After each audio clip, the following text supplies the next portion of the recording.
राम राम जी। तो आज इस बात पर चर्चा करेंगे कि दुख का मूल कारण क्या है। What is the root cause of sadness.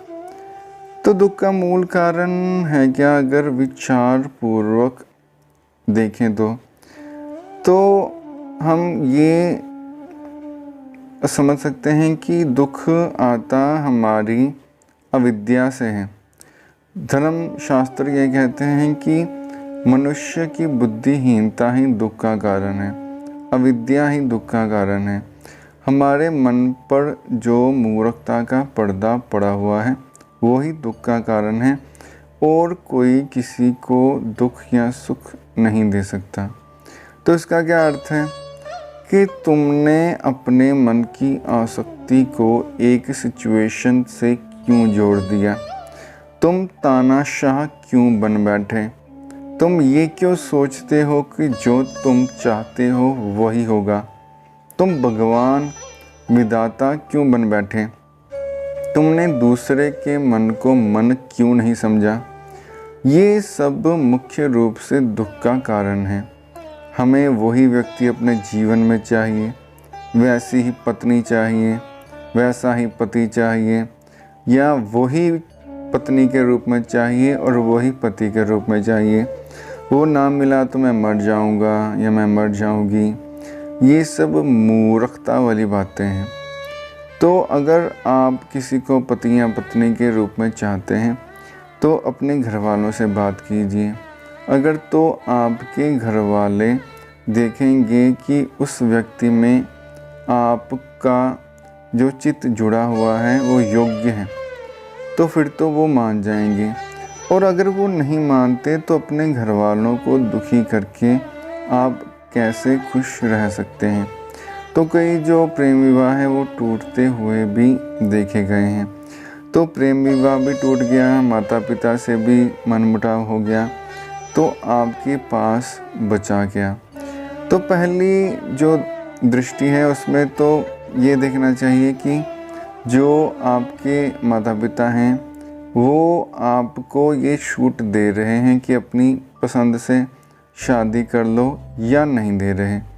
अगर तो वो दे देते हैं फिर तो अपनी पसंद से आप कर सकते हैं, और अगर वो नहीं छूट दे रहे तो फिर जैसी उनकी खुशी हो उसके अनुसार ही आपको एक्शन करने चाहिए। आपको उनकी इच्छा के विरुद्ध कोई कार्य नहीं करना चाहिए। तो पहला स्टेप उठाओगे नहीं तो लास्ट में आप दुविधा में नहीं पड़ोगे। अगर गलत रास्ते पर चलोगे तब तो रोना ही पड़ेगा। तब जो है लड़का और लड़की ये कहते हैं चाहे जो हो जाए हमें यही पति या पत्नी के रूप में चाहिए, तो वो अपनी जान देने पर भी तुल जाते हैं। तो काफ़ी लंबी ज़िंदगी सामने पड़ी थी, लेकिन इसी चक्कर में कि वही पत्नी के रूप में चाहिए और वही पति के रूप में चाहिए, दोनों अपनी ज़िंदगियां दे देते हैं। मेरे अपने जीवन में ये घटना मैंने देखी है। मेरे एक दोस्त के साथ भी ऐसा ही हुआ था, लेकिन इसमें कोई समझदारी वाली बात नहीं है। अगर विवेक पूर्ण दृष्टि से देखा जाए तो उस व्यक्ति के आपके जीवन में आने से पहले भी तो आपका जीवन चल रहा था। अगर वो व्यक्ति आपके जीवन में नहीं आ सका, आपने पूरी कोशिश की, तो भगवान की इच्छा मान लीजिए उसके बाद भी ज़िंदगी वैसी ही चलती रहेगी। तो जब हम तानाशाह बनकर बैठ जाते हैं कि वही चाहिए वही चाहिए, ये ज़िद ही हमारे दुख का कारण बनती है। या वही मोबाइल चाहिए, वही गाड़ी चाहिए, वही बंगला चाहिए। तो ये जो सुख सुविधाएं हैं, अगर तो आपके पास पैसे हैं आप इनका उपभोग करने के लिए खरीद सकते हैं, तब तो ठीक है। अगर नहीं है तो इनके बारे में सोच कर दुखी होने से कोई लाभ नहीं है। इसलिए आपको केवल ये देखना चाहिए कि मेरी योग्यता क्या है। अगर मेरी योग्यता 10-12 हज़ार वाला मोबाइल ख़रीदने की है तो वही खरीद कर संतुष्ट हो जाइए। अगर आपकी योग्यता 20-25 हज़ार वाला मोबाइल ख़रीदने के लिए है तो वो खरीद कर संतुष्ट हो जाइए। एप्पल आपका फ़ोन 1 लाख रुपए का है लेकिन आपकी उतनी क्षमता ही नहीं है, तो आप क्यों उस चीज़ के पीछे पड़े हुए हैं? वही चाहिए, वही चाहिए। ये सोच सोच के दुखी होने से कोई लाभ नहीं है। बड़ा बंगला, बड़ी गाड़ी, इन सब चीज़ों को सोचते रहेंगे तो बिना वजह दुखी रहेंगे। तो ये जो दुख सुख होते हैं ये हमारे ही दृष्टिकोण से होते हैं। जैसे कि एक व्यक्ति था, तो वो अपनी गाड़ी एक बड़े शोरूम के सामने खड़ी करके अंदर जाने लगा, तो एक बच्चे ने हल्की सी रगड़ लगा दी गाड़ी को। गाड़ी वाला बड़ा गुस्से हुआ, उसको डांटा, काफ़ी गुस्सा किया और अंदर चला गया। तो वो बच्चे को काफ़ी गुस्सा आया। तो जब वो गाड़ी वाला बाहर आया तो उस बच्चे ने हाथ में पत्थर लेकर उसकी हेडलाइट तोड़ दी। तो वो जो व्यक्ति था वो उस बच्चे की तरफ देख के हंसने लगा, उसको कुछ नहीं बोला। तो बच्चा बड़ा हैरान हुआ, पहले तो वो भागने लगा था, लेकिन जब उसको हंसते हुए देखा तो वो रुक गया और बोला कि मैंने पहले तो हल्की सी रगड़ गलती से लगाई थी, तब तो तुम बड़े गुस्से हुए थे कि मेरी गाड़ी को ऐसे रगड़ क्यों लगा दी, ये हो गया वो हो गया। अब तो मैंने जानबूझ के तुम्हारी हेडलाइट तोड़ दी, अब तुम हंस क्यों रहे हो, अब गुस्सा क्यों नहीं कर रहे? तो उस व्यक्ति ने बोला कि बेटा पहले तो ये गाड़ी मेरी थी इसलिए मैं गुस्से हुआ था, अब अंदर शोरूम में इस गाड़ी का सौदा हो गया और मैंने इस गाड़ी के बदले में 3 लाख रुपए ले लिए। अब ये गाड़ी मेरी नहीं है, अब ये गाड़ी शोरूम वाले की है।